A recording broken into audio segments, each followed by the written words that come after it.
वट सावित्री व्रत कथा। श्री गणेशाय नमः।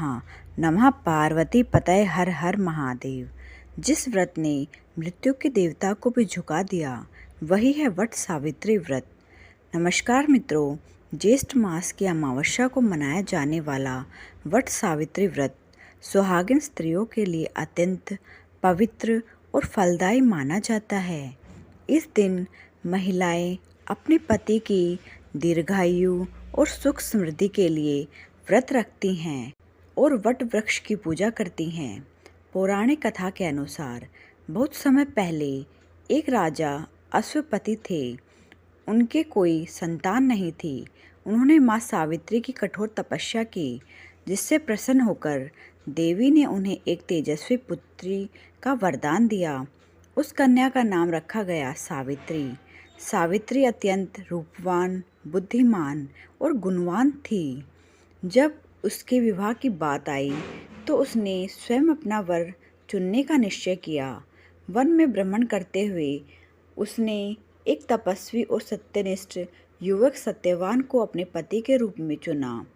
जब सावित्री ने अपने पिता को सत्यवान के बारे में बताया तब महर्षि नारद ने चेतावनी दी कि सत्यवान बहुत ही गुणवान है, लेकिन उसकी आयु बहुत कम है।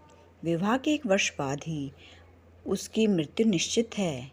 लेकिन सावित्री अपने निर्णय पर अडिग रही और बोली, मैंने एक बार जिसे अपना पति मान लिया वही मेरे लिए अंतिम है। विवाह के बाद सावित्री अपने ससुराल में सुखपूर्वक रहने लगी। जैसे जैसे वह दिन नज़दीक आया, सावित्री ने कठोर व्रत और तप करना शुरू कर दिया। नियत दिन सत्यवान लकड़ी काटने जंगल गए और सावित्री भी उनके साथ चली गई। जंगल में काम करते करते अचानक सत्यवान के सिर में तेज दर्द हुआ और वे सावित्री की गोद में ही अचेत होकर गिर पड़े। तभी यमराज वहां प्रकट हुए और सत्यवान के प्राण हरने लगे। सावित्री ने यमराज का पीछा किया और नम्रता से उनसे वार्तालाप करने लगी। उसकी बुद्धिमत्ता, निष्ठा और पतिव्रता धर्म ने यमराज अत्यंत प्रभावित हुए और बोले, हे देवी, तुम जो चाहो वह वर मांग सकती हो, लेकिन सत्यवान के प्राण नहीं। सावित्री ने पहले अपने ससुर के लिए नेत्र ज्योति और राज्य वापस मांगा, जो यमराज ने दे दिया।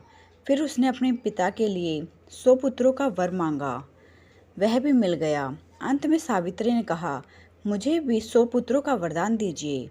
यमराज ने वरदान दे दिया, लेकिन तुरंत समझ गए कि बिना पति के यह संभव नहीं है। सावित्री की चतुराई और अटूट प्रेम से प्रसन्न होकर यमराज ने सत्यवान को पुनः जीवित कर दिया और जीवन दान दे दिया। इस प्रकार सावित्री ने अपने पतिव्रता, धर्म और दृढ़ निश्चय से मृत्यु को भी पराजित कर दिया। तभी से यह व्रत वट सावित्री व्रत के नाम से प्रसिद्ध हुआ। इस दिन महिलाएं वट वृक्ष की पूजा करती हैं, क्योंकि यह वृक्ष ब्रह्मा, विष्णु और महेश का प्रतीक माना जाता है और इसकी लंबी आयु अखंड सौभाग्य का प्रतीक है। तो मित्रों, यह थी वट सावित्री व्रत की पावन कथा, जो हमें सिखाती है कि सच्चे प्रेम और श्रद्धा और विश्वास किसी भी संकट को दूर कर सकता है। अगर आपको ऐसी पौराणिक कथाएं और व्रत त्योहार की जानकारी पसंद आती हैं तो हमारे चैनल शिव ज्ञान भक्ति को ज़रूर सब्सक्राइब करें, वीडियो को लाइक करें और अपने दोस्तों के साथ शेयर ज़रूर करें। हर हर महादेव।